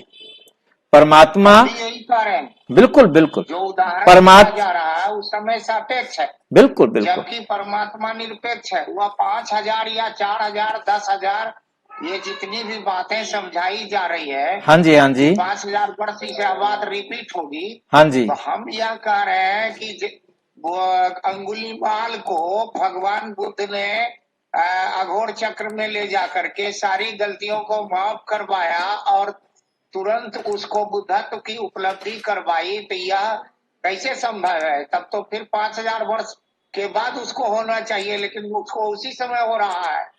बिल्कुल ठीक बात है। मैं आपको उसके लिए मैंने बीच में एक टॉपिक लिया था, उस टॉपिक पर मैंने आपको बात किया था सत्य क्या है। सत्य में समय अनादि और अनंत है, प्रकृति अनादि और अनंत है, आत्मा भी अनादि और अनंत है, परमात्मा भी अनादि और अनंत है। जब ये तीनों अनादि और अनंत हैं और इन तीनों से मिलकर के बना है ये सृष्टि चक्र। ये जो सृष्टि चक्र है, इसके लिए मैंने यहां पर बड़ा क्लियर इस बात को स्पष्ट किया कि ये सृष्टि अनादि और अनंत है। सृष्टि का आरंभ और अंत नहीं बता सकते, परमात्मा का आरंभ और अंत नहीं बता सकते, आत्मा का आरंभ और अंत नहीं बता सकते, प्रकृति का आरंभ और अंत नहीं बता सकते, समय का आरंभ और अंत नहीं बता सकते, परंतु इस सृष्टि चक्र का आदि और अंत है। सृष्टि के एक चक्र का आदि और अंत है। यहां जो हम बात कर रहे हैं वो सृष्टि चक्र के एक चक्र की बात कर रहे हैं, 5000 साल का है। परंतु ये कब से चला आ रहा है? ऋग्वेद के मंत्र का उदाहरण देकर के मैंने बताया कि सृष्टि हु बहु चलती है। मैं उस मंत्र को एक बार मैं फिर आपको दोबारा दिखा देता हूं। ये ऋग्वेद का मंत्र है, वो मुझे बहुत अच्छा लगा, जिसको मैंने सिलेक्ट किया और उसको मैंने शॉर्ट करके यहां रखा। मैं थोड़ा और बड़ा कर देता हूं आपको। ये है, आपको दिखाई दे रहा है ऋग्वेद का मंत्र? मंत्र को और बड़ा करूं मैं? ये सूर्यामसी, मैं और बड़ा कर देता हूं, एक एक शब्द आपको दिखाई दे। सूर्या चंद्रमसो धाता यथा पूर्वम कल्पयते दिव्यम चे पृथ्वीम चांतरिक्षो स्वय। ये नीचे ऋग्वेद का मंत्र है 10, सूक्त है 110 और मंडल है 3। अब इसको मैं हिंदी में पढ़कर आपको सुना देता हूं, क्योंकि सबको संस्कृत में समझना थोड़ा कठिन होता है। आप में से जो संस्कृत जानते हैं वो तो समझ गए होंगे। धाता परमेश्वर, यहां दिखाया है परमेश्वर, जैसे पूर्व कल्प में सूर्य, चंद्र, विद्युत, पृथ्वी, अंतरिक्ष आदि बनाता था, वैसे ही अब बनाए हैं और आगे भी वैसे ही बनावेगा। आगे स्पष्ट किया इसको, परमेश्वर के काम बिना भूल चूक के होने से सदा एक से ही हुआ करते हैं। सदा एक से ही हुआ करते हैं। जो अल्पज्ञ, शब्द बहुत अच्छा दिया है, जो अल्पज्ञ और जिसका ज्ञान वृद्धि क्षय को प्राप्त होता है, उसी के काम में भूल चूक होती है। बहुत क्लियर दिया है, ईश्वर के काम में नहीं, ईश्वर के काम में भूल चूक नहीं होती। ये बता रहा है कि वर्ल्ड का ड्रामा हूबहू रिपीट होता है, उसमें कभी गलती नहीं हो सकती। तो परमात्मा, हाँ जी, हरिओम। हरिओम, आवाज आ रहा है मेरे पास, बोलिए भाई जी। हाँ, मैंने हम इससे यह माने कि मतलब मानव सभ्यता में जो मानव का आज जितना विकास देखने को आ रहा है, इतना ही विकास बार बार देखने को मिलता, बिल्कुल मिलेगा, देखने को मिलता है। और बार बार विकास की गति छिन्न होती है और विकास में आदमी क्या कहते हैं, फिर विनाश को प्राप्त होता है। राइट, यही मैंने 11वें समोल्लास का एग्जाम्पल देके बताया था। 11वें समोल्लास का भूमिका भी पढ़ेंगे तो उसमें भी ये लिखा है, 11वें समोल्लास के पहले पैराग्राफ में यही लिखा है, 5 सहस्त्र वर्ष पूर्व केवल और केवल आर्य थे, वेद विरुद्ध कुछ नहीं था। जब वेद विरुद्ध होता है तो महाभारत होती है। महाभारत मीन्स प्रलय, विनाश। समझ रहे हैं? तो फिर आज आज जो है वेद विरुद्ध क्यों हो रहा है? जब तो अब विनाश, अब वेद विरुद्ध हो रहा है, तभी तो तीसरे विश्व युद्ध चल रहा है, जिसमें सारी पृथ्वी का सफाया होना, एकदम साफ होनी है। ये जो तीसरा विश्व युद्ध है, सारे डर भी रहे हैं और लड़ भी रहे हैं, डर भी रहे हैं, लड़ भी रहे हैं। ये वेट क्यों हो रहा है, उसके पीछे भी राज छुपा हुआ है, वो राज कभी हम चर्चा करेंगे। अभी मैं फिलहाल नहीं उस टॉपिक को नहीं लूंगा। मैं अभी सिर्फ इतना कि इतने बम्स और मिसाइल इस पृथ्वी पर तैयार हैं, ऐसी यदि 10-20 पृथ्वियां और भी हों तो उसको भी स्वाहा कर सकते हैं, इतना तैयार करके रखा हुआ है। अब ये शोकेस में ही नहीं रखा जाएगा, इसको चलना है। हाँ जी भाई साहब, इसमें बात तो समझ में आती है कि 5000 साल का जो चक्र चलता है, लेकिन अगर हम इसको साइंस से रिलेट करें, यस, तो आज जैसे कि भूवैज्ञानिक हैं और बहुत सारे वैज्ञानिक हैं, वो कहते हैं कि ये पत्थर 1 लाख साल पुराना है, ये 10,000 साल पहले की समझ है। भाई जी, समझ आपकी समझ गया बात का। मैं इसका जवाब भी आपको दे देता हूँ। हमारे साइंस के टीचर हैं हमारे साथी और अच्छी तरह समझते हैं। क्या होता है, एक हमारा होता है लॉ, होता है क्या बोलते हैं इसको, हाफ लाइफ। तो आप हाफ लाइफ के बोलते हैं ना भाई जी, हाफ लाइफ पीरियड। हाँ बोलते हैं ना, उसका वो फार्मूला, उसका नाम मुझे भूल रहा है, उसका नाम क्या है, वो फार्मूला ही रिजेक्टेड हो गया जिसके आधार से लाइफ निकाली जाती थी। ठीक, कार्बन रेटिंग, उसको बोलते हैं कार्बन रेटिंग। ठीक है, carbon rating formula half life का काउंट करते हैं। और उसके बाद उसका भी मैंने उस पर एक पूरा वीडियो बनाया हुआ है, पूरा मतलब 1 घंटे का वीडियो है, जिसमें मैंने स्टेप बाय स्टेप बताया है कि ये कार्बन रेटिंग फार्मूला कैसे काम करता है और ये कहां मिस्टेक हो गई। क्योंकि लैब में तो वर्क करता है, परंतु जब ये नेचर में आता है, प्रकृति में अलग अलग परिस्थितियां, अलग अलग वातावरण बदलता है, तो वहां एक ही जो ये फार्मूला दिया गया, उस फार्मूले पर बाद में दोबारा रेटिंग की गई तो दोबारा वही नहीं आई।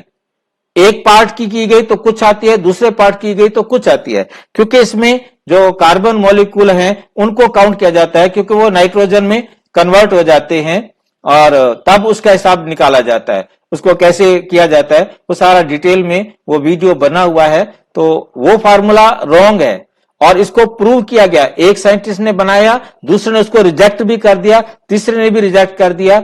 आज उस फार्मूले को मतलब वो महत्व नहीं दिया जाता, क्योंकि वो फार्मूला उस पर लागू नहीं होता, क्योंकि जिस पर ये बनाया गया। पूरा वीडियो बना हुआ है, आप मुझे यदि लिखेंगे तो मैं आपके पास वीडियो भेज दूंगा। जी, मैं लिख दूंगा आपको। मेरा हरिओम। हरिओम भाई जी, हरिओम। एक प्रश्न है वो जो अभी बताया जा रहा था। हाँ जी। तो आत्मा के बारे में, और सतयुग, त्रेता, द्वापर और कलियुग, हाँ जी, जो 5000 वर्ष की जो चर्चा हो रही थी, जिसमें स्वामी जी महाराज का भी कुछ स्पष्टीकरण, जो प्रश्न हुआ, उधर स्पष्टीकरण दिया गया। हाँ जी। तो सतयुग, त्रेता, द्वापर और कलियुग, हाँ जी, इन चारों युगों की क्या उसका मान है? ठीक है, वो बता देता हूँ। ठीक है, थोड़ा सा सुन दिया जाए। हाँ जी, हाँ जी, सुन दिया जाए। और उसके बाद आत्मा के बारे में, जो आत्मा के जो लक्षण करते हैं, ये आत्मा वो क्या है, उसकी क्या लक्षण है, तो उस पर भी थोड़ा सा प्रकाश डाला जाए। जरूर जरूर। आप ये देखिए, आपको स्क्रीन में दिखाई दे रहा होगा देवताओं की काल गणना जी। ये जो है ना, मैं विष्णु पुराण के साथ, मैंने बताया कि स्वामी दयानंद जी पुराणों से नहीं बच पाए उनको, जबकि बताया जी। हाँ जी, तो मैं उस पुराण का ही ले रहा हूं।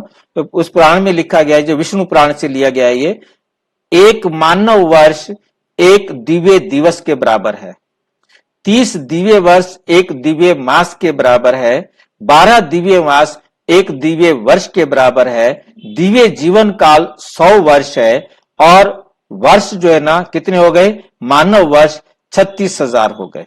तो ये जो है ना विष्णु पुराण के अनुसार है, जिसके अंदर दिया है काल गणना, ये ठीक है नी विभाग। और इसके बाद विष्णु पुराण भाग 1 तृतीय अध्याय के अनुसार। अब मैं दूसरा स्क्रीन आपको दे रहा हूं। ये है हमारे पास ये दूसरे पुराण है, सुनेरो के वेद के पुराण है ये, जिसके अंदर लिखा है कि पुराण के अनुसार, हिंदू पुराण के अनुसार ब्रह्मांड की सृजन क्रमिक रूप से सृष्टि के ईश्वर ब्रह्मा द्वारा होता है, जिनका जीवन काल 100 वर्ष है। ब्रह्मा का एक दिन एक कल्प होता है। अब ये सारी बातों का मैं निचोड़ और अच्छी तरह जो आपके हमारे अपना सत्यार्थ प्रकाश में दिया है, मैं वहां आपको लेके आता हूं। ये है चारों युगों की आयु के बारे में। मैंने बहुत अच्छी तरह, क्योंकि मैं कुदरती ब्राह्मण का बेटा हूं और मैं बचपन से ये सारी बातें सुनता आया, तो यहां चारों युगों की आयु के बारे में, कलयुग की आयु के बारे में लिखा है 4,32,000 वर्ष। अब ये 4,32,000 कहां से आया? ये सिर्फ एक ही वहां जो है ना, एक साल एक दिन के बराबर वाली बात को लिया, क्योंकि इसको हमारे पुराणों में लिख दिया कि कलयुग का एक एक दिन इतना बड़ा होगा जो एक साल के बराबर गुजरेगा। अब इस बात को लेकर के उन्होंने किस भाव से लिखा, पहले मैं वो आपको भाव बता दूं, क्योंकि सुख का समय तो फटाफट बीत जाता है, परंतु दुख का टाइम बीते काटे नहीं कटता, बहुत लंबा हो जाता है। तो इसी भाव से वो भाव वहां लिखा गया। परंतु आगे वाले विद्वान ने क्या किया कि 1200 को 360 से मल्टीप्लाई कर दिया। 5000 साल के 1250 साल के 4 युग बनते हैं। अब उसमें से 50 वर्ष संगम में चले जाते हैं, तो 1200 वर्ष को 360 से मल्टीप्लाई कर दिया। क्यों मल्टीप्लाई किया 360 से? 365 से क्यों नहीं किया? क्योंकि हमारे भारत का जो कैलेंडर है वो चंद्रमा से चलता है और जो ग्रेगोरियन कैलेंडर है वो सूर्य से चलता है। तो हमारे हिसाब से साल के 360 दिन माने जाते हैं। हर तीसरे साल 13 महीने भी हो जाते हैं, जो दिन बच जाते हैं वहां ऐड हो जाते हैं। तो ये 360 से गुणा करने पर आप 1200 को 360 से मल्टीप्लाई करेंगे तो क्या आएगा? ये 4,32,000 साल। हाँ, अब उसके बाद क्या होता है कि द्वापर की आयु कितनी होनी चाहिए, द्वापर युग की कितनी आयु करें? तो हमारे जंत्रियों में, शास्त्रों में लिखा गया कि क्या करो कि 4,32,000 को 2 से मल्टीप्लाई कर दो, 8,64,000 साल। उन्होंने वहां 8,64,000 साल कर दिया। इसके बाद हमारे जो विद्वान हैं उनके अंदर मतभेद है थोड़ा सा, वो मैं आपको दिखा रहा हूं कि मतभेद क्यों है, वो हम देखने का प्रयास करेंगे। ये कुछ लोगों का मत है कि 4,32,000 साल को त्रेता की आयु बताने के लिए कुछ विद्वान ये कहते हैं कि 4,32,000 को 3 से मल्टीप्लाई करो, मीन्स उन्होंने कहा 12,96,000 साल का है। कुछ लोग कहते हैं नहीं भाई, 8,64,000 जो द्वापर की आयु है ना उसको डबल करना है। तो अलग अलग 2 हिसाब मिलेंगे आपको यहां पर। उन्होंने 8,64,000 को 2 से मल्टीप्लाई किया तो 17,28,000 साल वो कहते हैं। और अगला मत कहता है कि सत्यु की कितनी आयु होनी चाहिए? बोले सत्यु की आयु 4,32,000 को 4 से गुणा कर दो, तो उन्होंने 17,28,000 साल कहा। और जो कहते नहीं भाई, जो त्रेता की थी ना उसको डबल करो, तो उन्होंने 34,56,000 साल कह दिया। तो हमें यह बात समझ में आ गई कि इस प्रकार से मतभेद है। जहां मतभेद है वो मैंने आपको दिखाया। तो इसके बाद हमारे पास आता है चारों युगों को, क्योंकि ब्रह्मा का दिन, चारों युग एक कल्प का ब्रह्मा का दिन होता है। तो उसमें हमारे शास्त्रों में लिखा गया सतयुग त्रेता ब्रह्मा का दिन, द्वापर कलयुग ब्रह्मा की रात, ठीक है नहीं? तो चारों युगों की जो लाइफ है उसको सारे को जमा कर दिया जाए। तो इसके लिए क्या किया गया कि चारों को अलग गुणा किया गया। तो कैसे गुणा किया गया ये हम देख रहे हैं। ब्रह्मा की आयु है 100 वर्ष, तो उसका एक दिन है एक कल्प, तो एक कल्प आता है 4 करोड़ 32 लाख का। तो ये 43 करोड़ 2 लाख का आता है, मतलब 4 लाख इतना। तो इनको हम जो है ना एक कल्प की आयु इतनी हो गई एक के हिसाब से। दूसरे के हिसाब से हो गया 64,80,000, और ये कहते हैं 43,20,000, और वह कहते हैं 64,80,000 एक कल्प की आयु है। और उस कल्प की आयु एक है तो वो हो गया एक दिन। उसको दोनों ने 360 से मल्टीप्लाई किया और जितना आया उसको कर दिया कि 1 साल होगा, फिर उसको 100 से गुना किया तो वो हो गया ब्रह्मा की आयु। इसके बाद वो कहते हैं ब्रह्मा मर जाएगा, सृष्टि की प्रलय हो जाएगी, फिर से नया ब्रह्मा पैदा होगा, नई सृष्टि चलेगी। परंतु सच्चाई ये है कि ये ऐसा गपोड़ा लिख दिया गया जिसके कारण मामला गड़बड़ हो गया। अब गलती होने का कारण भी आपके सामने है और ये कैलकुलेशन भी आपके सामने है।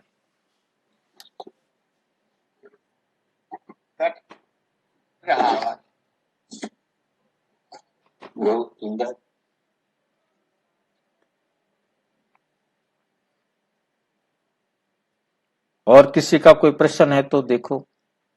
वो ज्ञानाधिकरण आत्मा पर जो है, वो जो आत्मा की चर्चा की गई ना, हाँ जी हाँ जी, तो उनका लक्षण भी तो है ना। थोड़ा एग्जाम्पल थोड़ा सा मुझे स्पष्ट करो, लक्षण कैसे? वो उनके बारे में बताया कि जैसे आपका न्याय शास्त्र के अनुसार आता है कि ज्ञानाधिकरणम आत्मा सद्विविधो, वह जो ज्ञान का अधिकरण उसे आत्मा कहते हैं। और वो 2 प्रकार के हैं, जीवात्मा परमात्मा। तो परमात्मा जीवात्मा में एक सर्वज्ञ है और बाकी सारे अल्पज्ञ हो गए, अल्पज्ञ हो गए। हाँ जी। और परमात्मा जो है वो सर्वज्ञ है, वो न विभु, एक व्यापक और व्याप्य। तो परमात्मा व्यापक है और जीवात्मा जो इसको हम लोग कहते हैं, जो अल्पज्ञ की जो कहा गया, वो प्रत्येक शरीर में भिन्न भिन्न, वो प्रत्येक शरीर में भिन्न है, रहने वाले हैं, लेकिन वह नित्य है और एक है। वो न्याय के अनुसार है, इसलिए कि नहीं अगर होता तो परमात्मा तो हमारे ब्रह्म जीव है, ब्रह्म और जीव। और कुछ लोग अभी वक्तव्य करते हैं कि वो जो तत्वमसि है, अहम ब्रह्मास्मि, मैं विषयांतर थोड़ा सा जा रहा हूँ, तो उस समय दिक्कत हो जाती है। और यहाँ जो ज्ञानाधिकरणम आत्मा सद्विविधो जीवात्मा परमात्मा चेती तत्व सर्वज्ञ परमात्मा एक एवं जीवस्तु प्रति शरीरम भिन्नो विभु नित्यश्च। जीवात्मा जो है प्रति शरीर में भिन्न है, विभु है, यानी व्याप्य है और वह एक है। लेकिन परमात्मा जो है वह व्यापक है, एक ही है, उनमें कोई अंतर नहीं है। गीता के अनुसार, गीता में जो बताया गया कि अव्यक्त अचिंत्य है ना, और उसमें द्वितीय अध्याय गीता जो इसकी चर्चा की गई है उसके अनुसार और आगे भी, तो बहुत अच्छी बात है। कम से कम इस सब पर बिंदु और प्रकाश डाला गया जी, इसके लिए कृतज्ञता है ना। ईश्वरी दयाल गुरु जी, हाँ जी चरण स्पर्श भाई जी, आशीर्वाद है। चूंकि अब समय की मर्यादा भी है, काफी समय हो गया है, 7:15 से ही हम लोग ज्वाइन किए हुए थे। ठीक ठीक ठीक, मैं सुन रहा था शुरू से ही। एक है, अगर आप लोगों की अनुमति हो, क्योंकि ये तो विषय इतना प्रगाढ़ है कि जहाँ मन भरता नहीं है हम लोगों का। जी जी, और जिनको मन होता नहीं है वो जुड़ते नहीं है, जो जुड़ते हैं उनका मन भरता नहीं है। ये तो अनंत सागर है जहाँ की हम जितना भी पानी पिए पीते रह जाएंगे। और हम यहाँ पर जिन व्यक्तित्व को हम सुन रहे हैं, मैं आप लोगों को बताना चाहूँगा सभी लोगों को कि मैं इनके साथ 7-8 वर्षों तक कार्य किया, साथ में मिल करके हम लोग बातचीत भी किए, चाय भी पीते थे, सभी कुछ होता था। कभी भी हम शर्मा साहब को किसी भी कार्य के लिए घबराहट नहीं देखा, और न वो कभी अच्छा कार्य हुआ तो उसके लिए प्रसन्नता देखा। हमें कैसे रहा जाता है, हमारे सामने जो साक्षात हैं, मैंने इनको देखा है। और क्रोध पर विजय प्राप्त करना किसे कहा जाता है, तो हम इन शर्मा जी को देख करके हम समझ सकते हैं क्रोध पर विजय कैसे पाया जा सकता है। ऐसे तो हमारे अंदर में लगता है कि हम नहीं पा सकते हैं, लेकिन मेरे सामने एक ऐसा व्यक्तित्व है जिनके साथ मैं 7-8 वर्षों तक गुजारा हूँ। मुझे लगा है कि क्रोध पर विजय कोई आदमी प्राप्त कर सकता है, ये विश्वास यह शर्मा जी के द्वारा ही मुझे प्राप्त हुआ है। बिल्कुल सही चर्चा कहा गया। बहुत ज्यादा लंबा हो जाएगा। जी मैं चाहूंगा कि शर्मा जी का एक और सेशन हो, क्योंकि आज थोड़ी सी दुविधा हो गई कि दूसरी जगह इंग्लिश क्लासेस हो गए, मुझे पता नहीं था और मैंने ट्यूसडे को रख दिया। ऐसे हम लोग का मंडे का प्रोग्राम हुआ करता था, तो इस वजह से लोग आज जुड़ भी नहीं पाए, लोग समझ भी नहीं पाए।